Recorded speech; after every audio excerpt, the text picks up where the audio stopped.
Well, thank you very much, and good afternoon. Welcome to Community Comment. A special guest on Community Comment today. We want to welcome into the conversation on today's program, Eric Warnke. Eric, thank you very much for joining us today. Of course.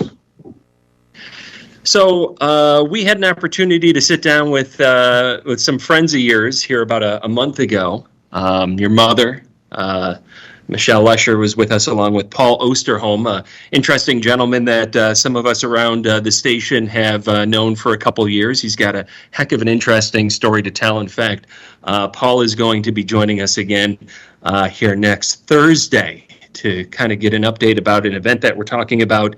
That is on April 9th.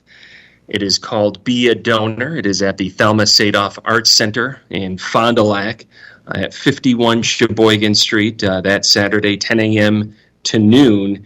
The idea about it is talking about the importance of being an organ donor, the importance of, if possible, perhaps donating an organ to people in need. And Eric, as I understand it, you are one of those individuals that could use that could use this right now. If you would kind of share your story with us, and maybe just kind of start from the beginning. Tell us Eric Warnke's story. So I guess we could take it back to maybe 2 years ago. So basically, the first time I had any idea that I was kind of going through early stages kidney failure was I went to MEPS, which is the entrance for the military. I was trying to join the National Guard. I wanted to be a military police officer, along with maybe down the line switching to kind of going to flight school, to getting the government to pay for my pilot's license, I guess you could say, because that's always been a love of mine, flying. So long story short, for that, I passed all the tests, flying colors, except for a urine test, where I had excess protein in that, which could mean two things, kidney failure, or I could have just worked out a little too hard the day before, which is what I initially thought, because I had done about a 10-mile bike ride the day before. So I was thinking, okay, I'll come back in a week, I'll do this test again, I'll be fine. Well, I wasn't fine. So I went back in, and after several doctor's appointments, I ended up back at my primary care, and I got an ultrasound, as well as some blood test stuff like that.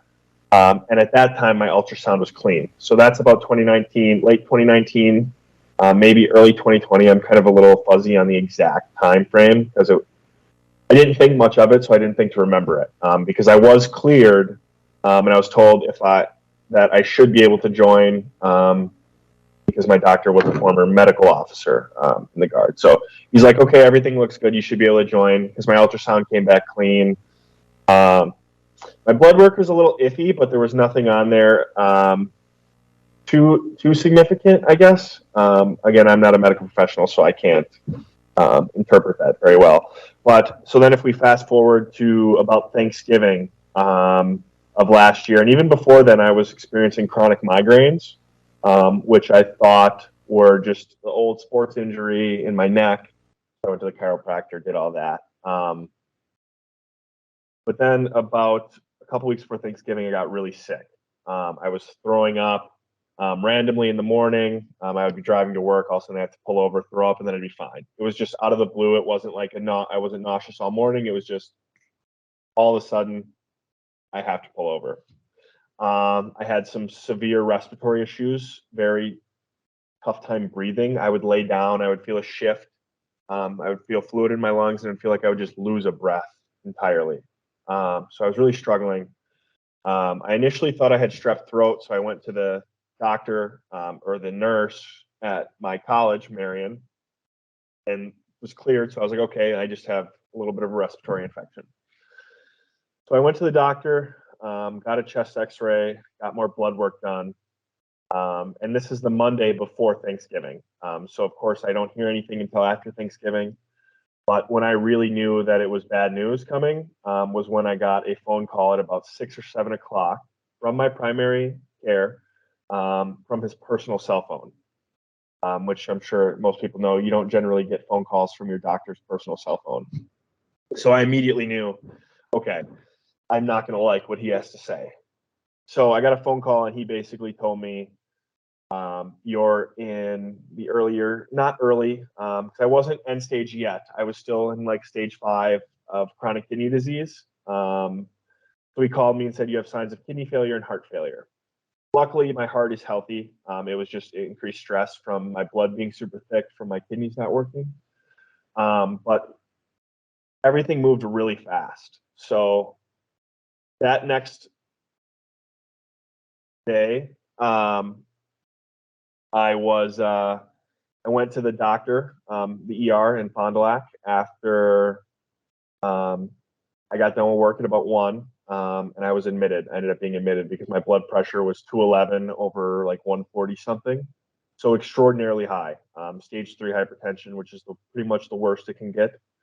And they did a biopsy and everything, and they basically told me my kidneys weren't working at all. I had maybe 10 to 15% function at that point in time. And that I was then discharged, I think, on about 3 days later. And within a week of being discharged, maybe a week and a half, I got a phone call saying I needed to go in for surgery, get a port put in my chest to start dialysis immediately. Otherwise, I was going to be in pretty rough shape, and it could affect my ability to live. So that's kind of where we're at now. That's got to be devastating news. You're how old? And when you 22. learned this? 22. Wow. Yeah, and my first question to myself was, how does this happen to me? I play sports. I still play hockey once in a while when I can. I'm an avid skier. I play pickup basketball games. I try and be pretty active. I'm in decent shape, not the greatest, but I think I'm in pretty good shape for all things considering. And it was just a weird experience getting that phone call saying, "Hey, you of all people have to deal with this now." And the one thing another thing that I forgot to mention that I noticed is a couple weeks before I went to the doctor, I also kind of lost almost all coordination, and that took months to come back. So I tried to play a pickup game of basketball one day, and I did a little pivot step, just turned sideways like that, and I fell down, which is weird for me because I'm relatively coordinated in the grand scheme of things. But I fell down and I was like, my legs just don't feel right. I don't feel like I can run without falling or hurting myself. It just wasn't all there. And that was what I was really worried about, because my initial thought was, oh, is there something wrong with my brain? But then I later found out a couple weeks later that my kidneys were failing and I had extremely toxic blood and all those other things that come along with kidney failure and not being on dialysis. So you're given this diagnosis. What are you told are your options? So really, the only 3 options for anyone who experienced kidney failure is receive a live donor, receive a cadaver kidney, which is the traditional transplant list you see in popular media. For example, and generally that takes 5 to 7 years of that, and most people are on dialysis during that time. Or I'm on dialysis until whenever this stops working. They were pretty confident I would get on the transplant list, being 22 and healthy. Luckily, I was healthy enough to be on the transplant list, and I am on the transplant list as of the 4th of next month with Freighter active, because I had to get some vaccines that were live, and they can't put you on active until everything kind of clears up. So along with all of the tests and stuff I had to do for that, which I can cover more if you would like,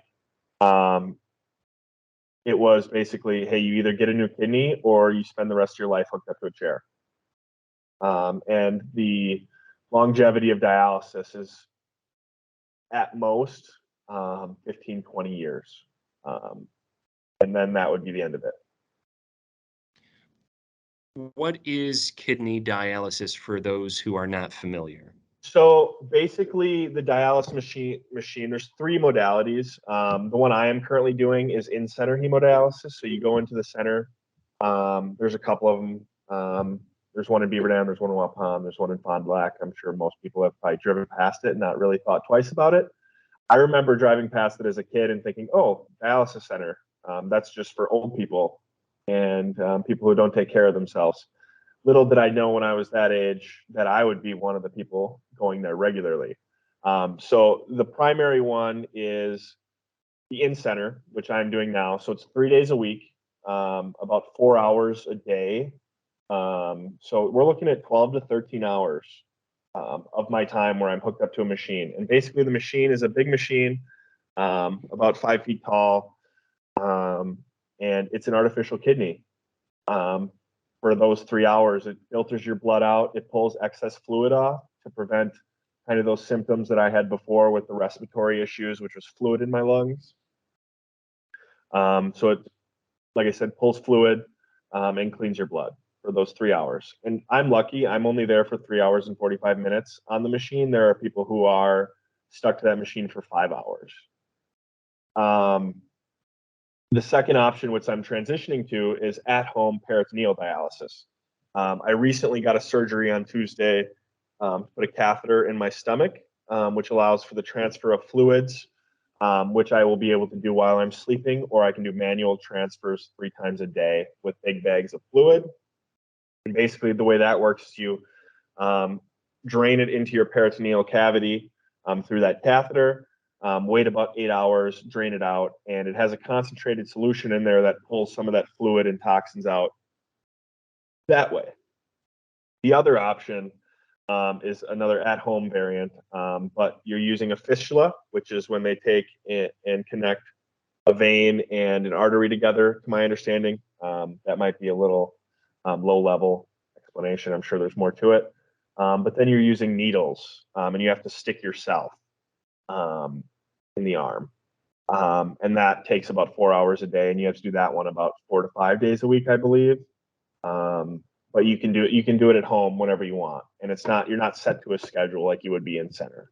So there are options to make it easier on people, but they're still extraordinarily time consuming and difficult, which is why I chose peritoneal, because I can do it while I'm sleeping, and I can go back to living what most would assume a traditional life for a 22-year-old, being able to do what they want throughout the day and not having to go get tied up to a chair for 4.5 hours a day.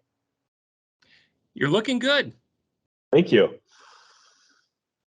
How you feeling? Well, on non-dialysis days, like today, I feel pretty good. Granted, today I'm a little groggy and everything because, like I said, I just got home from a pretty major surgery, getting that other catheter put in. But post-dialysis can be pretty tough. It can vary. Some days are good. Other days I might have 2 or 3 hours after dialysis where I'm feeling good enough to like go out and do things.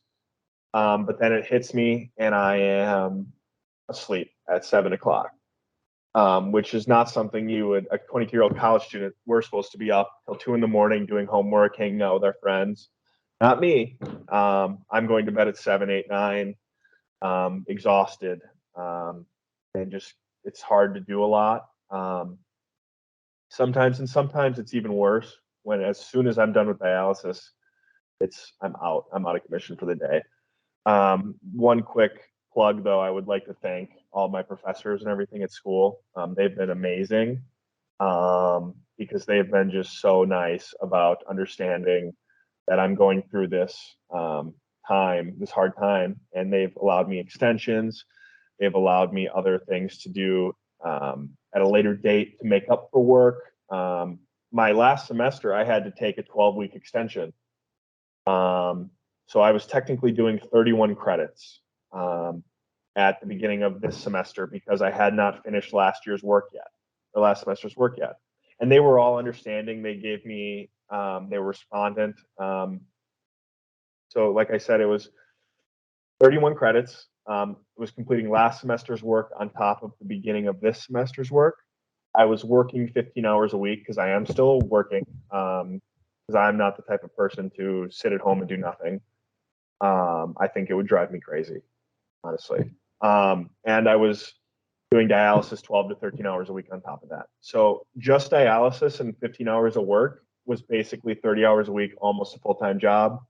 And then to try and juggle schoolwork was extremely difficult. But without, honestly, without the professors at Marion University, I don't think I would be getting ready to graduate in May. Because without them, I would be several semesters behind, and I would be moving on to probably my 6th or 7th year in university before I graduate, because of the recovery time and all this stuff. But because of them, I'm still on track to graduate this May. Well, that is good news to hear amidst some obviously the most terrible news of your life. You find yourself now in this world learning about organs, organ donation, the importance of being an organ donor. It's not just something you see on a sticker. It's not just a month you hear about, Give Life Month or something like that. This has really been driven home for you. What what have you learned about the world of organ donations here now? Well, I've learned that there's a lot more people affected by it than I originally knew. So, for example, Paul Oosterholm, who you've met with, and I don't know if you've met with a Nicole Bratz at all, but she was the recipient, I believe, of his kidney. She'll be speaking at the event next month, Yep. I believe. She actually moved down the street from me, um, and I had no idea. This was before anything happened to me, so she's right down the street from me. Um, Paul worked at Marion, where I go to school. She went to Marion, to my understanding. My best friend's dad actually had a kidney transplant at 24 as well. And I recently found out he had the same illness that I do, IgA, or Berger's disease, which was really cool because he's been an amazing source of support for me. I talked to him afterwards. He talked me through everything, really kind of gave me peace of mind. So I think the most important thing for people who are going through this is to find someone who's done it before them, because hearing their story has really helped me kind of maintain that positive outlook that I have. But in terms of the organ donation, it was always, oh, I would donate a kidney to my friend if I needed one.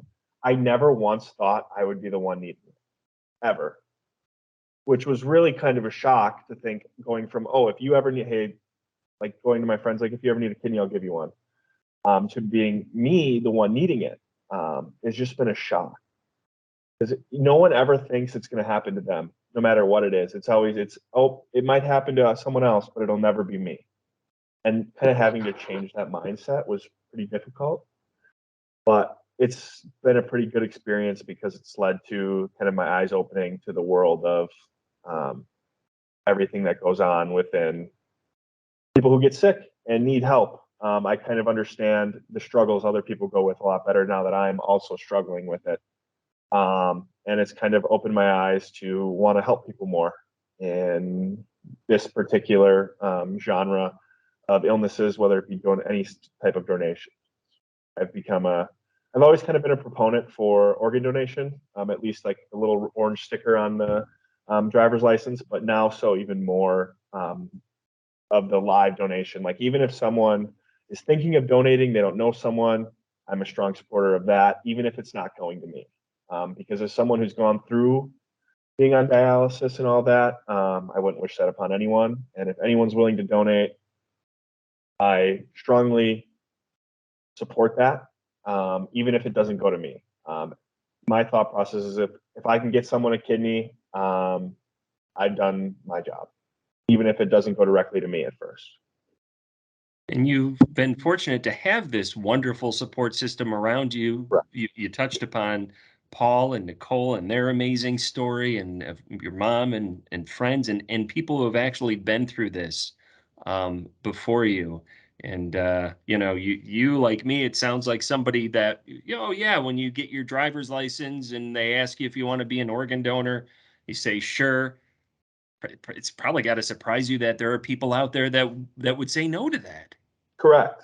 Yeah, I would never I remember when I was 16, it's like, oh, like we support organ donation, and I remember thinking, there's I don't see any reason not to do this, because if, as sad as it would be, if I were to pass away, what am I going to do? Take them with me wherever I'm going? No, I would much rather. And I think you can save up to 9 lives, just one person, by being a registered organ donor when you sign up for your driver's license. So just that concept to me as a 16-year-old was just so unique. Um, and as sad as it is to think that it takes someone to lose their life, to be able to maintain someone else's life, even in that tragedy, kind of has a beauty to it. So I immediately was like, okay, we're going to get that orange sticker. We're going to sign the back of the card. We're going to do everything we can. Never, of course, never thought I would be one of the people that need it. Again, it was just never even an idea that could even be a possibility for me. And it was always like, oh, I would love to help someone else. And I never, like I said, I never thought I would be the one needing help. And like you mentioned, the support system has been amazing, helping me get my story out there. Because I think that without some of those other people, I might not be doing these interviews. I might just be sitting at home waiting to get a cadaver kidney, and I might be on dialysis for 7 years. So huge thank you to everyone who's shared my story. My mom, especially, who did the whole Facebook page and is managing that while I'm in school working and on dialysis. Um, and I think it's just great that everyone's been willing to share my story. And like I said, if it helps someone else in addition to me, I think I've succeeded in what I'm trying to do. And this is something that the public can help with this. Lot to ask, but maybe not. Um, Explain to us first of all, a reminder that the event Be a Donor at the Thelma Sadoff Arts Center is on April 9th, 10 a.m. to noon, and there's going to be a number of speakers there, including, as you mentioned earlier, Nicole Bratz, and she had just an amazing story with Paul Osterholm, and you could find that conversation on dailydodge.com from about a month back. Plus, Paul will be back here again 1 week from today on community comment at an earlier time because of the Brewers game, and we're going to be also speaking with Brenda Cortez at that time, a kidney donor and author of Because of Organ Donation, and she's got a wonderful story to tell as well. That's absolutely truly remarkable, and suddenly we're introduced to this world of, as you were, of opportunities that there are for giving, and the opportunity to step forward and really make a difference in somebody's life. Uh, Not everybody's a match, though. Correct. So if you could kind of walk us through what the possibilities are and what things Sure. look like. So, like I mentioned before, even with the donation on a driver's license could save 9 lives. Well, living donors can potentially save more, because there's this thing called the paired donor exchange program. So let's say someone wanted to donate to me or someone else, but they're not a match directly for me. Well, they'll put them into this system, and they'll try and match them with other people who might have someone willing to donate to them, but they're not a match. So basically, what it becomes is a large circle. So A will donate to B will donate to C, and all these people will kind of exchange donors, I guess you could say. And long story short, all it takes is one person to complete the chain, potentially, and 12 people could have new kidneys just because one person was willing to donate. And I'm a strong proponent for the paired donor exchange program, because even if that person only wants to donate to me, but they're not a match, and then maybe they're like, okay, I still want to donate because I feel like this is what I'm meant to do, they can still give a kidney to someone else that they've never met before and save their life. And that could potentially save someone else's life down the line with that paired donor exchange program. And eventually, maybe even that could get back to me in that if that chain is set up the right way. in terms of maybe there's a match for me as well. So one person can save almost a large number of lives just by donating to someone they've never met before. And that could even get back to me and save my life. Going into the break here, Eric, explain to our listeners who may be curious about this. What is that next step? Who do they reach out to? What should they do? So, right now, I would say you can call the living donor coordinator at Freighter. I can get you a number. Give me 1 second here. And this doesn't have to pertain directly to me. If you're just looking to donate, want to save someone's life, you can call Freighter and say, "Hey, I want to donate." Not to anyone specifically, is my understanding, and they'll do a workup.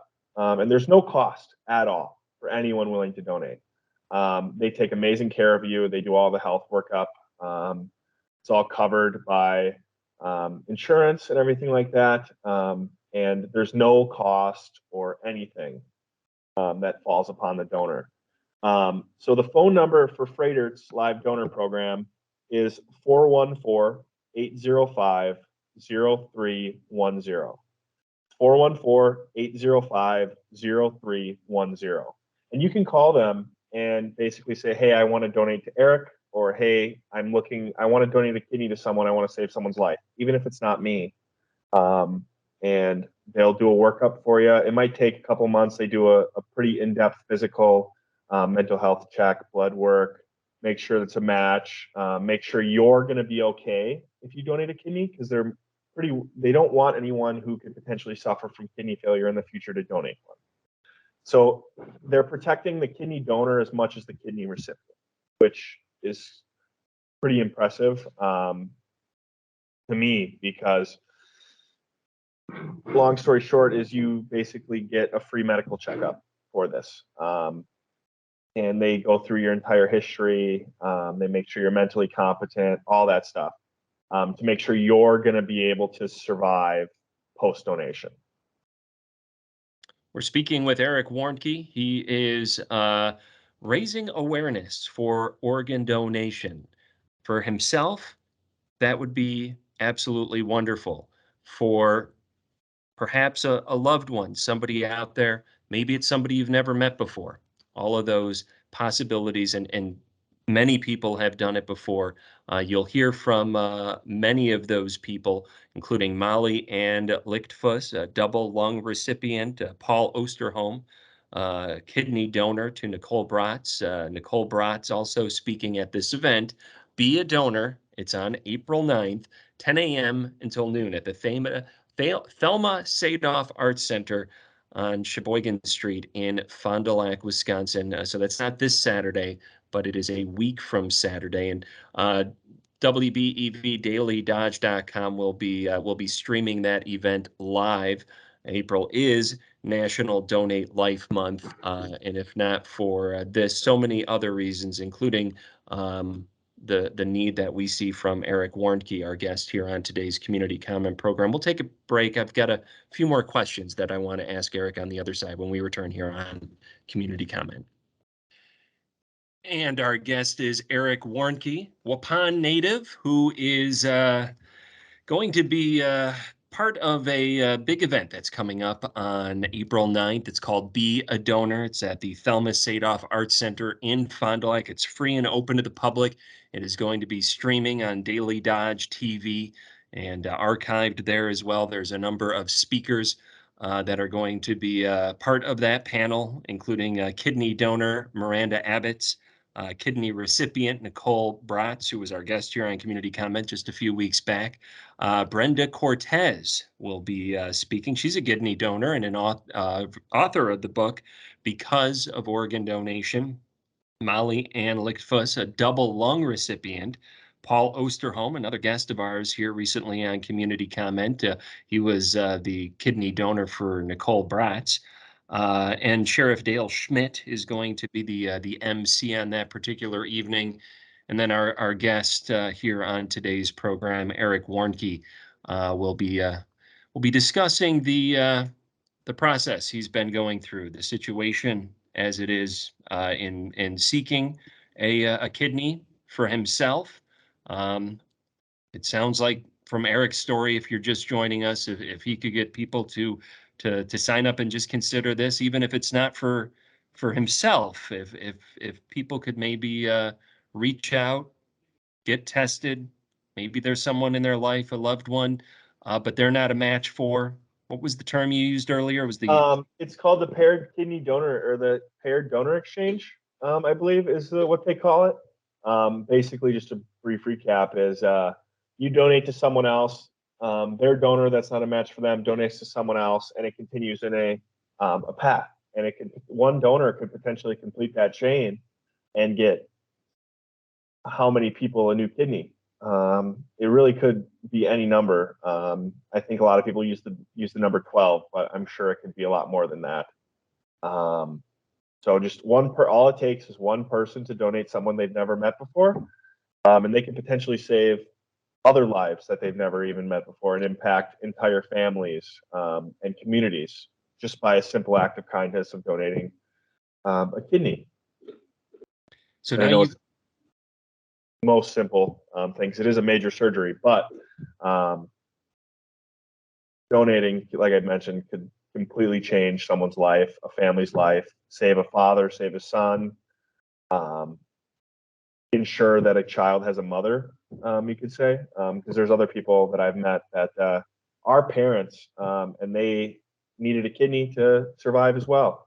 And like I mentioned before earlier in our interview, my best friend's dad recently received a kidney a couple years ago. And he's been a major impact in my life lately, helping me understand the process. what kind of advice did you get from your best friend's dad who went through this Um, very same situation? Honestly, it was just kind of just whatever happens, stay positive. Don't let it get to you. Was the biggest thing. And he kind of told me that even there's times where there's going to be days where you're super down and depressed because it's why is this happening to me? But he was very adamant that it will get better, that kind of thing. And that was very helpful to keep me in my positive outlook. Just kind of him telling me is like, even if it seems like it's not going to happen, it's going to happen. Um, How did he get a kidney? so he actually had two live donors in his life. So both, I believe, were friends of his. Um, and so he got extremely lucky to have people who in his life who were matches. Wow. And certainly you found yourself in that situation where you had to speak with friends and family and that had Yep, to be very difficult. it was. It's never easy asking for anything, let alone asking someone to go under the knife and get a major surgery, because the recovery time is 6 weeks, and I know a lot of people may not be able to take 6 weeks off of work. Um, because it's a huge financial burden, I would say, for a lot of people. Luckily, there's immense number of support groups, fundraisers to help support kidney donors. Um, so, long story short, is if you're willing to donate, chances are there's people out there who are willing to ease that burden on you because of what you've been willing to do and save someone's life. And I know there's a couple fundraisers out there right now that are going on in the future that I don't have exact details on. But for that reason, medical bills, maybe helping whoever decided to donate and had to take 6 weeks off of work to ensure that they weren't, because no one should ever have to carry a burden like that when they're willing to do something so altruistic like donate an organ. I think the communities come together great and support those type of actions. And I would love to be able to facilitate them in the future, even after I get my own kidney.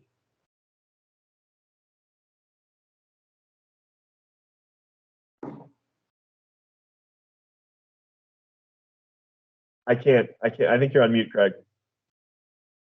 Thank you. Of course. I'm new to this radio thing. I've only been doing it for about 23 years now. So Yeah. sometimes I need a Well, little. it's the internet style is a little bit more difficult to get used to. I'm sure. I know it was for me when I had to make that transition in college to do online classes. a couple years ago when COVID first hit. And it's good to hear that you're at Marion College. It's so good to hear that that support network extended into your educational environment and that you're able to complete college during this stretch. Um, that those had to be difficult conversations to have, I imagine. Having a conversation about this with friends and loved ones is one thing, but you know, your the educational system you're in, you know, going to work. I mean, I imagine that's all got to be very difficult as well. Yeah, I would say there's so many professors in my that I've had that I was thinking maybe, oh, I'm not sure if they'll understand because, like I mentioned, I think I mentioned earlier in this interview, I wasn't quite 100% open. It was more I left it vague. I was like, hey, I need an extension, and I wasn't really comfortable at first telling them. But once I realized how open they were to helping me and making sure I could succeed, I ended up opening up with them more. And even on things I don't need. For example, I had a professor give me a just told me basically like whatever you need, do it. Just let me know. And just the amount of stress that having that flexibility with what because for example, I could end up in the hospital tomorrow, and I might not know about it. Just having that flexibility has relieved so much stress on my life.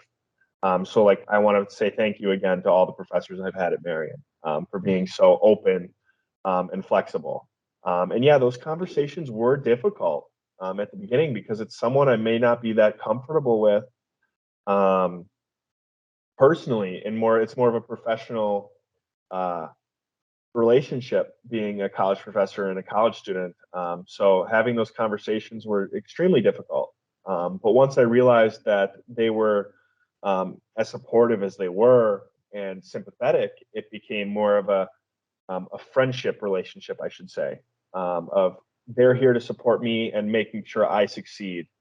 And that really just relieved stress and made my life so much easier. What are you going to school for? I'm currently studying to get a BBA in business administration. Excellent. Very good. Over at Marion University, we certainly are wishing you the best in that. Freighter Hospital, the Living Donor Coordinator, phone number 414-805-0310. What does it take to get on the kidney transplant list? For me, or Yeah. people who, Well, for any insight you could give.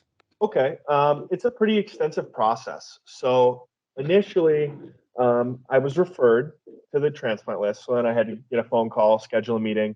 So the first thing I did with Freighter directly was I went down there.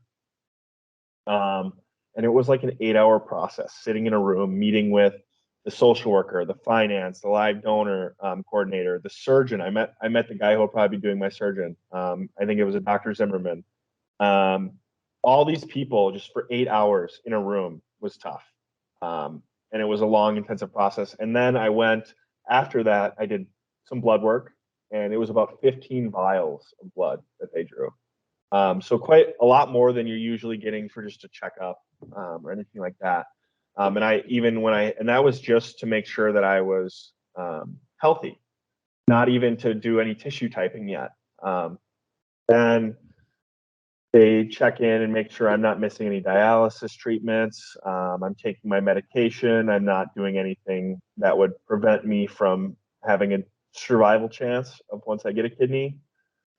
Making sure I'm following all the rules with my diet, not doing any drugs, any of that type of stuff. They're very hands-on, I should say, of making sure that the person receiving a kidney is going to be healthy enough to maintain life post-transplant.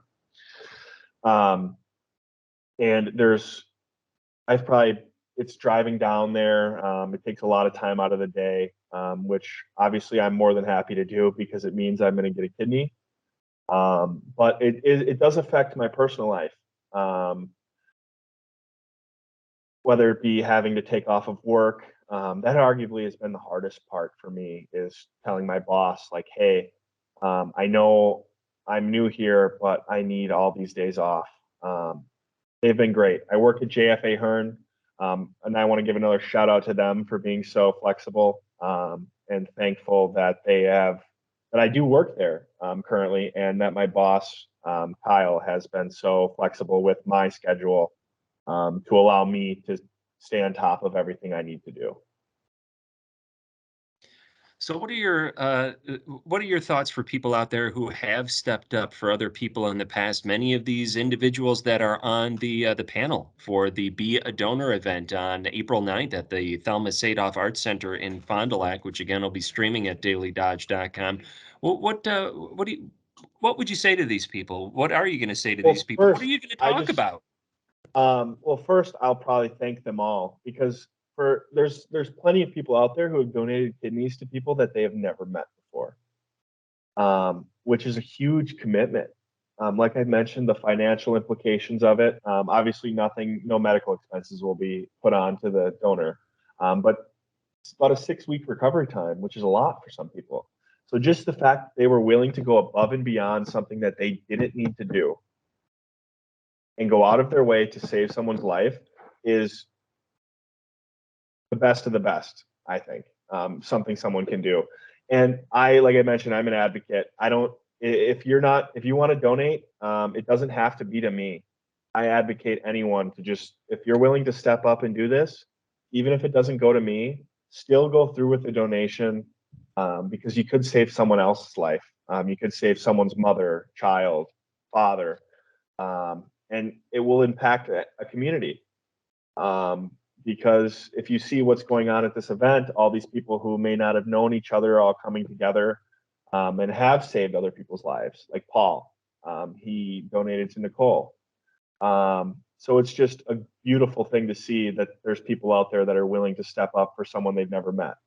I'm a true believer that there are good people in this world, and to see people donating to people they've never met, with all of the implications that it could mean, being out 6 weeks, the recovery, and they're still doing it to someone they've never met, is just huge, and it's beautiful to see. Again, all of this taking place on Saturday, April 9th, 10 a.m. to noon, Thelma Sadoff Arts Center. And it'll be streaming at dailydodge.com live. Eric, we do want to thank you for your time today. And April is National Donate Life Month. We're here just a few hours shy of April. Your event will be taking place during April. Certainly a reminder for people out there. It's my understanding it's not like the DMV is the one and only source on if you want to be an organ donor. You could turn to your loved ones, you could turn to your spouse and say, if in the event something happens to me, please know that I'd want to be an organ donor. Yep. Advanced directives. I would say put it in writing. That way, because I know how, I can only imagine. I don't know this personally, thankfully. I've never experienced that level of loss. But I know sometimes it can be hard for loved ones to let go of them. But just knowing that could potentially save lives, I know could help. So put it in writing. Go down to the DMV, get that orange little sticker on your ID. I don't even know if they do that anymore. But yeah, sign up to be an organ donor. And even if you want to donate a kidney or any thing else that you're able to donate while you're still alive, like I mentioned, you have potential to save numerous lives, and you could impact someone's life forever.